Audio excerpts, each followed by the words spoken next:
Hello friends, welcome to புதுமை சமையல். இன்றைக்கி நம்ம சேனலில் ஒரு மாதம் வர சிலிண்டரை எப்படி நம்ம 2 மாதத்துக்கு பயன்படுத்தலாம் அப்படிங்கிறத சின்ன சின்ன குறிப்புகளோடு உங்களுக்கு ஷேர் பண்ணியிருக்கேன்.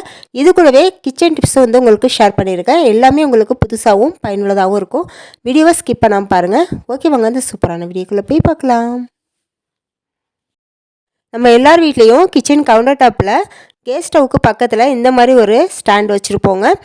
சில பேர் வந்து இந்த டைப்பில் வச்சுருப்பாங்க. இதில் வந்து என்ன ஒரு இதுன்னு பார்த்தீங்கன்னா, நம்ம டக்குன்னு அவசரத்துக்கு பொருட்கள் எடுத்துகிட்டு வைக்கும் போது அதில் வந்து ஸ்டாண்டில் கேப் வந்து கொஞ்சம் அதிகமாக இருக்கிறதுனால டக்குன்னு வந்து சாஞ்சிடுதுங்க. இந்த மாதிரி நம்ம ஆயில் பாட்டிலெலாம் வந்து அவசரத்துக்கு எடுத்துகிட்டு வைக்கும் போது பார்த்தீங்கன்னா சாஞ்சி கீழே விழுந்து உடையிறதுக்கு கூட வாய்ப்பு இருக்குங்க.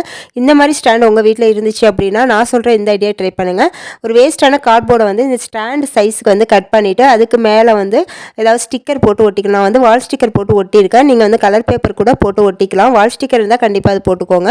இப்போ ஒட்டிட்டு இதை வந்து நம்ம உள்ளே வந்து ஃபிட் பண்ணிவிட்டு அதுக்கப்புறம் நம்ம பொருட்கள் அடுக்கி வைக்கும் போது பார்த்திங்கன்னா நமக்கு சூப்பராகவே இருக்குங்க. நம்ம என்ன அவசரமாக எடுத்துகிட்டு வச்சாலுமே அது வந்து சாயறதுக்கு வாய்ப்பு இல்லை. இது மாதிரி கொஞ்சம் பெரிய கேப் உள்ள ஸ்டாண்ட் உங்கள் வீட்டில் இருந்தால் இந்த ஐடியா கண்டிப்பாக ட்ரை பண்ணி பாருங்கள். ரொம்பவே யூஸ்ஃபுல்லாக இருக்கும். அது மட்டும் இல்லாமல் பார்க்குறதுக்குமே நீட்டாக அழகாக இருக்குங்க. அடுத்து நம்ம தோசை சுடும்போது ஆயில் ஊற்றுறதுக்கு இந்த மாதிரி குட்டி பாத்திரம் வந்து இருக்குங்க. எங்கள் வீட்டில் இருக்குது, நிறைய பேர் வீட்டில் இந்த மாதிரி வச்சுருப்பாங்க. இதில் என்னென்னு பார்த்தீங்கன்னா இந்த ஸ்பூன் வைக்கிறதுக்காக கொஞ்சம் கேப் கொடுத்துருப்பாங்க. அது வந்து கொஞ்சம் பெருசாகவே இருக்குங்க. இந்த மாதிரி இருக்கும்போது பார்த்தீங்கன்னா நம்ம இப்படியே வந்து வைக்கும் போது இது கேப் வழியாக வந்து குட்டி குட்டி பூச்சிங்கள்லாம் வந்து போகிறதுக்கு வாய்ப்பு இருக்குங்க. அது மட்டும் இல்லாமல் பல்லியெலாம் இருந்தால் கொஞ்சம் அதில் உள்ளே வந்து வாய் வைக்கிறது கூட நிறைய சான்சஸ் வந்து இருக்குங்க. அந்த மாதிரி ப்ராப்ளம் இல்லாமல் இருக்கிறதுக்கு நீங்கள் வந்து அந்த ஸ்பூனில் ஒரு 4 ரப்பர் பேண்ட் வந்து எடுத்துக்கோங்க. 4 ரப்பர் பேண்டை ஒன்றுக்கு மேலே ஒன்று இந்த மாதிரி போட்டு விட்டுக்கோங்க. போட்டு விட்டுட்டு அதுக்கப்புறம் நீங்கள் அதில் ஃபிட் பண்ணும்போது பார்த்தீங்கன்னா கேப் அந்த அளவுக்கு வந்து இருக்காதுங்க. லைட்டாக மட்டும்தான் இருக்கும். நம்ம வந்து ஸ்பூன் வைக்கிறதுக்கு அளவுக்கு மட்டும்தான் நமக்கு கேப் இருக்குங்க. இந்த மாதிரி இப்போ உங்களுக்கு பார்த்தா தெரிஞ்சிருக்கும்.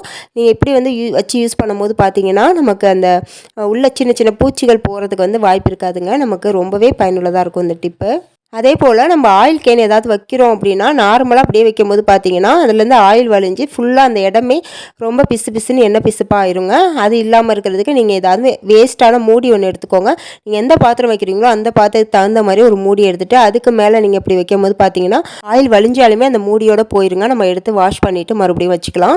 அடுத்து நம்ம வாங்குகிற சிலிண்டர் ஒரு மாதம் நம்ம யூஸ் பண்ணுறோம் நார்மலாக அப்படின்னா அது 2 மாதத்துக்கு எப்படி நம்ம யூஸ் பண்ணலாம் அப்படிங்கிறத சின்ன சின்ன டிப்போடு உங்களுக்கு நான் சொல்கிறேன். ஃபஸ்ட்டு பார்த்தீங்கன்னா நம்ம எந்த சமையல் பண்ணாலுமே நம்ம மூடி போட்டு சமைக்கணுங்க. இதனால் பார்த்தீங்கன்னா சீக்கிரம் நமக்கு குக் ஆகி வந்துடும். கேஸும் வந்து நமக்கு ரொம்பவே சேவ் ஆகுங்க. அதே போல் நம்ம சமைக்கும் போது கரண்டி யூஸ் பண்ணுவோம்ல, அந்த கரண்டி வந்து அப்படியே யூஸ் பண்ணிவிட்டு அந்த சில பேர் பார்த்தீங்கன்னா அந்த ஸ்டவ் மேலேயே வந்து வச்சுருவாங்க. இதனால் பார்த்தீங்கன்னா அந்த ஸ்டவ் ஃபுல்லாகவுமே வந்து ரொம்ப வந்து எண்ணெய் பிசுக்காயிருங்க. அந்த மாதிரி ஆகாமல் இருக்கிறதுக்கு நீங்கள் ஒரு பிளேட்டை வந்து வச்சுட்டு அதுக்கு மேலே நீங்கள் கரண்டி வைக்கும்போது கேஸ் ஸ்டவ் வந்து எப்போவுமே வந்து நீட்டாக இருக்குங்க. அடுத்து நம்ம ஏதாவது சமைக்கிறோம், மூடி போட்டு சமைக்கிறோம் அப்படின்னா அதுக்கு மேலே நம்ம வீட்டில் ஏதாவது டீ சூடு பண்ணணும், பால் சூடு பண்ணணும், அதுக்கு தனியாக வந்து கேஸ் ஸ்டவ் வந்து பற்ற வைக்காதீங்க. நீங்கள் இந்த கொதிச்சிட்டு இருக்கு பாருங்கள், இதை மூடி போட்டு வச்சுருக்கோம்ல, இதுக்கு மேலே வந்து நீங்கள் அதை ஒரு டம்ளரில் ஊற்றி அப்படியே கூட வச்சிடலாம். அப்படி வைக்கும் போது பார்த்தீங்கன்னா நமக்கு கொஞ்ச நேரத்துலேயே நம்ம வைக்கிற பொருள் வந்து நல்லா சூடாகிருங்க. நான் வந்து பார்த்தீங்கன்னா காஃபி தாங்க சூடு பண்ணுறேன். இப்போ ஒரு டம்ளரில் ஊற்றி வச்சுட்டேன். அடுப்பு வந்து பார்த்திங்கன்னா சிம்மில் தாங்க இருக்குது. சிம்மில் வச்சு நம்ம யூஸ் பண்ணும்போது நமக்கு கேஸ் ரொம்ப நாளைக்கு வருங்க. இப்படி வச்சுட்டு இதுக்கப்புறம் கொஞ்சம் நேரம் கழித்து நம்ம அந்த காஃபி எடுக்கும் போது பார்த்திங்கன்னா நமக்கு குடிக்கிற பதத்தில் இருக்குங்க. இந்த மாதிரி நீங்கள் கேஸ் சேவ் பண்ணிக்கலாம். அடுத்து நம்ம என்ன சமைக்க போகிறோமோ அதுக்கு தேவையான பொருட்களை முன்கூட்டியே நம்ம ரெடி பண்ணி வச்சுக்கணுங்க எல்லாத்தையுமே. அதுக்கப்புறம் தான் நம்ம கேஸ் ஸ்டவ்வே ஆன் பண்ணணும். இந்த மாதிரி பண்ணும்போது நமக்கு ரொம்பவே கேஸ் சேவ் ஆகும். அடுத்து நம்ம தினமும் யூஸ் பண்ணுற கத்தி கொஞ்ச நாள்லேயே மழுங்கின மாதிரி ஆயிருங்க. அப்போதைக்கு நம்ம சாணம் பிடிச்சிட்டு இருக்க முடியாது. அந்த நேரத்தில் நீங்கள் என்ன பண்ணலாம் அப்படின்னு பார்த்தீங்கன்னா நம்ம வீட்டில் இந்த மாதிரி இஞ்சி பூண்டு இடிக்கிற உரல் இருக்கும் பாருங்கள், அதை வந்து இந்த மாதிரி திருப்பி போட்டுக்கோங்க. திருப்பி போட்டுக்கிட்டு இதோட ஓரத்தில் இந்த மாதிரி கத்தியை வச்சு நல்லா தேய்ச்சி விடணுங்க. ஒரு 5 நிமிஷம் தேய்ச்சா போதுங்க. இந்த மாதிரி தேய்ச்சிட்டு அதுக்கப்புறம் நல்லா வாஷ் பண்ணிவிட்டு நீங்கள் யூஸ் பண்ணும்போது பார்த்தீங்கன்னா கத்தி இன்ஸ்டண்ட்டாக நல்லாவே ஷார்ப் ஆயிருங்க. புது கத்தி வாங்கின மாதிரியே நல்ல ஷார்ப்னஸாக இருக்கும். ட்ரை பண்ணி பாருங்கள். அடுத்து நம்ம முட்டை வேக வைக்கும்போது அதில் உப்பு கூட கொஞ்சமாக ஆயில் சேர்த்து வேக வச்சு எடுத்தோம்னா நமக்கு அந்த தோல் வந்து ரொம்பவே ஈஸியாக உரிக்க வந்துடுங்க. அந்த முட்டையோட அந்த தோல் ஒட்டிக்காமல் ரொம்பவே ஈஸியாக உரித்து எடுத்துடலாம். அடுத்து நம்ம கிச்சனில் கேஸ் ஸ்டவ்வை மந்த்லி ஒன்ஸ் ஆகுது நம்ம நல்லா தண்ணி ஊற்றி வாஷ் பண்ணிடுவோங்க. அந்த மாதிரி தண்ணி ஊற்றி வாஷ் பண்ணும்போது பார்த்திங்கன்னா பர்னரை வந்து இந்த மாதிரி கலட்டிட்டு இதுக்கு மேலே வந்து நம்ம கொட்டாங்குச்சி இருக்குது பாருங்கள், அதை இந்த மாதிரி கவுத்து வச்சுருங்க. இந்த மாதிரி கவுத்து வச்சுட்டு அதுக்கப்புறம் நம்ம கேஸ் ஸ்டவ் நல்லா க்ளீன் பண்ணிவிட்டு அதுக்கப்புறம் நம்ம பர்னர் மாட்டி விட்டுக்கலாம். இந்த மாதிரி செய்யும்போது பார்த்திங்கன்னா பர்னரும் வந்து ஈரமாகாமல் இருக்குங்க. நம்ம கேஸ் ஸ்டவ் கழுவி முடித்த உடனே வந்து நம்ம ஸ்டவ் வந்து ஆன் பண்ணிக்கலாம். நீங்கள் இப்படியே வந்து கழுவும் போது அந்த கேஸ் பர்னரில் தண்ணி பட்டு ஈரமாயிருங்க. நம்ம உடனே வந்து யூஸ் பண்ண முடியாது, அது கொஞ்சம் காஞ்ச பிறகு தான் யூஸ் பண்ண முடியும். அந்த மாதிரி ப்ராப்ளம் இல்லாமல் இருக்கிறதுக்கு நீங்கள் இந்த கொட்டாங்குச்சி யூஸ் பண்ணிக்கோங்க. அடுத்து நம்ம வீட்டில் நெய் சோறு செஞ்சோம்னா அது மிச்சப்பட்டுச்சு அப்படின்னா அது சூப்பரான பிரியாணியை எப்படி மாற்றுறது அப்படிங்கிறத ஒரு குட்டியான ரெசிபியாக உங்களோட நான் ஷேர் பண்ணிக்கிறேன். அதுக்கு ஃபஸ்ட்டு வந்து நம்ம நெய் சோறு வந்து அன்றைக்கி தான் ஆக்கியிருக்கோம் அப்படின்னா அதை வந்து நம்ம சூடு பண்ண தேவையில்லை. நம்ம ஒரு வேளை ஃப்ரிட்ஜில் வச்சுட்டு நீங்கள் மறுநாள் வந்து செய்கிறீங்க அப்படின்னா அதை இந்த மாதிரி இட்லி சட்டியில் தண்ணி வச்சு அதுக்கு மேலே தட்டில் துணி போட்டு நீங்கள் அவிச்சு எடுத்துக்கோங்க. ஒரு 5 நிமிஷம் வச்சா போதுங்க, நல்லா வந்து சூடாயிரும் சாதம். இதுக்கப்புறம் ஒரு பாத்திரம் வச்சுக்கோங்க, அதில் வந்து நெய்யும் எண்ணெயும் கொஞ்சமாக சேர்த்துக்கோங்க. நம்ம நெய் சோறில் வந்து ஆல்ரெடி நெய் இருக்குங்க, அதனால நம்ம கொஞ்சமாக சேர்த்துக்கிட்டால் போதும். இப்போ இதுக்கப்புறம் நம்ம ஸ்பைசஸ்லாம் வந்து சேர்த்துக்கலாம். சேர்த்துட்டு வெங்காயம் வந்து ஒரு பெரிய வெங்காயத்தை கட் பண்ணி வச்சுருக்காங்க, அதையும் இது கூட சேர்த்து நல்லா கோல்டன் ப்ரௌன் வர அளவுக்கு நல்லா வதக்கி எடுத்துக்கலாம். இது சீக்கிரமாக வதங்குறதுக்கு கொஞ்சமாக உப்பு சேர்த்து வதக்குனிங்கன்னா சீக்கிரம் வதங்கிடும். இப்போ இந்த அளவுக்கு நல்லா வதங்கினதுக்கப்புறம் இதில் 1 டீஸ்பூன் அளவுக்கு இஞ்சி பூண்டு பேஸ்ட் சேர்த்து அதையுமே நல்லா இந்த மாதிரி வதக்கி விட்டுக்கலாம். இப்போ அடுத்ததாக வந்து இதில் 1 டீஸ்பூன் அளவுக்கு மிளகாய்த்தூள் சேர்த்து அதையுமே லைட்டாக வதக்கி விட்டுட்டு இது கூட ஒரு பெரிய தக்காளியும் 2 பச்சை மிளகாவும் கட் பண்ணி வச்சுருக்கேன், அதையுமே இதோட சேர்த்து வதக்கி விட்டுக்கோங்க. இப்போ இது கொஞ்சம் ஓரளவு நல்லா வதங்கினதுக்கப்புறம் இதில் வந்து பிரியாணி மசாலா கொஞ்சமும் மல்லித்தூள் கொஞ்சமும் சேர்த்துருக்கேன். இப்போ இது ரெண்டுத்தையும் சேர்த்து மறுபடியும் ஒரு தடவை நல்லா மிக்ஸ் பண்ணி விட்டுட்டு இதில் ஒரு 1/4 கப் அளவுக்கு நல்லா புளிச்ச தயிர் வந்து சேர்த்துக்கலாங்க. இதையுமே சேர்த்துட்டு நல்லா பெரட்டி விட்டுட்டு இது ஓரளவுக்கு வந்து நல்லா கொதித்து எண்ணெய் பிரிஞ்சு வரணுங்க.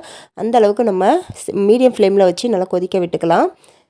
இப்போ இந்த ஸ்டேஜில் நீங்கள் உப்பு வந்து கொஞ்சமாக பார்த்து சேர்த்துக்கோங்க, ஏன்னா நம்ம சாதத்துலேயும் ஆல்ரெடி உப்பு இருக்கும், அதனால் இந்த கிரேவிக்கு தகுந்த உப்பை மட்டும் நீங்கள் போட்டுக்கோங்க. இப்போ இதில் கடைசியாக வந்து புதினா கொத்தமல்லியை வந்து சேர்த்துட்டு ஒரு தடவை நல்லா மிக்ஸ் பண்ணி விட்டுட்டு இதில் நம்ம நெய் சோறை சேர்த்துக்கலாங்க, அவிச்சு வச்சுருந்ததை சேர்த்துட்டு இது கூட 1/2 லெமனை வந்து பிழிஞ்சு சேர்த்துக்கலாங்க. இப்போ இது ரெண்டுத்தையுமே சேர்த்துட்டு நல்லா மிக்ஸ் பண்ணி விட்டுருங்க. அதாவது மசாலா வந்து அந்த நெய் சோறில் வந்து எல்லா பக்கமும் நல்லா பண்ணுங்க. அந்தளவுக்கு நல்லா மிக்ஸ் பண்ணி விட்டதுக்கப்புறம் ஈவனாக தட்டி விட்டுட்டு மூடி போட்டு வந்து ஒரு 5 நிமிஷம் மட்டும் விட்டு எடுத்துருங்க. அவ்வளோதாங்க. 5 நிமிஷத்துக்கு அப்புறம் நீங்கள் ஓப்பன் பண்ணி பார்த்தீங்கன்னா சூப்பரான பிரியாணி வந்து ரெடி ஆயிருங்க. நீங்கள் இதில் கறி போட்டு செய்கிறீங்க அப்படின்னா நம்ம அந்த வெங்காயம் தக்காளிலாம் வதக்குறோம்ல, அப்போயே வந்து நீங்கள் சிக்கனையும் போட்டு வதக்கிட்டு கொஞ்சம் தண்ணி விட்டு வேக வச்சுட்டு அதுக்கப்புறம் நீங்கள் தயிர் மசாலா சேர்த்துட்டு இதே ஸ்டெப்பை வந்து ஃபாலோ பண்ணிக்கோங்க. சிக்கனும் போட்டு செய்யலாம், இல்லைனா இது மாதிரி எம்டி பிரியாணி மாதிரியும் செய்யலாங்க. இதுக்கு வந்து தொட்டுக்கிறதுக்கு முட்டையும் தயிர் பச்சடியும் இருந்தாவே போதுங்க, ரொம்பவே சூப்பரான காம்பினேஷனாக இருக்கும். நார்மல் பிரியாணியை விடவும் இந்த நெய் சோறு பிரியாணி ரொம்பவே சூப்பராக இருக்குங்க, ட்ரை பண்ணி பாருங்கள். அடுத்து நம்ம வீட்டில் புது சிலிண்டர் மாற்றணும் அப்படின்னா இந்த மூடியை வந்து நம்ம ஓப்பன் பண்ணுங்க. இது வந்து கயிறை பிடிச்சி இழுத்தாலுமே நமக்கு அவ்வளோவா வராது டக்குன்னு. இது கயிறு இல்லைனா வந்து நமக்கு ஓப்பன் பண்ணுறதுக்கும் ரொம்பவே சிரமமாயிருங்க. சில சிலிண்டரில் பார்த்திங்கன்னா இந்த கயிறு வந்து அறுந்திருக்கும், நம்ம ஓப்பன் பண்ணுறதுக்கு ரொம்ப சிரமமாக இருக்கும். அப்படி இருக்கும்போது ரொம்பவே ஈஸியாக ஓப்பன் பண்ணுறதுக்கு பார்த்திங்கன்னா இந்த மாதிரி கத்தி எடுத்துக்கோங்க. கத்தியை இந்த கம்பி மாதிரி இருக்குது பாருங்கள், இது உள்ளே வந்து விட்டுருங்க. கொஞ்சம் தூரம் விட்டுட்டு அதுக்கப்புறம் நம்ம அந்த கேப்பை பிடிச்சி லேசாக இழுத்தனாவே போதும், நமக்கு ஈஸியாக வந்து அந்த கேப் ஓப்பன் ஆயிருங்க. அதே போல் கத்திக்கு பதிலாக கத்திரிக்கோலையும் அந்த கேப் உள்ள விட்டுட்டு லைட்டாக மூடியை வந்து தூக்கி விட்டால் போதுங்க, கேப் ஓப்பன் ஆயிரும். இந்த மாதிரி ரெண்டில் வந்து நீங்கள் எப்படி வேணாலும் ஓப்பன் பண்ணிக்கலாம். நான் எப்போவுமே வந்து கத்தி வச்சு தாங்க ஓப்பன் பண்ணுவேன். ஓகே ஃப்ரெண்ட்ஸ், இன்றைக்கி இந்த வீடியோவில் சொன்னேன் எல்லா டிப்புமே உங்களுக்கு பயனுள்ளதாக இருந்திருக்குன்னு நினைக்கிறேன். இதுக்கு முன்னாடி ஒரு வீடியோவில் வந்து சிலிண்டரை வந்து எப்படி ரொம்பவே மிச்சப்படுத்துறது அப்படின்னு 10 குறிப்புகளாக வந்து நான் ஒரு வீடியோ போட்டிருக்கேன். அந்த வீடியோ நீங்கள் பார்க்கல அப்படின்னா அதையுமே வந்து டிஸ்கிரிப்ஷன் பாக்ஸில் எண்டு கார்ட்லேயும் கொடுக்குறேன், தேவைப்பட்டால் செக் பண்ணி பார்த்துக்கோங்க. வீடியோ பிடிச்சிருந்தால் மறக்காமல் ஒரு லைக்கை தட்டி விட்டுட்டு இது போல் நிறைய யூஸ்ஃபுல்லான வீடியோஸ் தெரிஞ்சுக்க நம்ம புதுமை சமையல் சேனலை சப்ஸ்கிரைப் பண்ணி வச்சுக்கோங்க. நெக்ஸ்ட் ஒரு சூப்பரான வீடியோவில் வந்து மீட் பண்ணுறேன். தேங்க்ஸ் ஃபார் வாட்சிங்.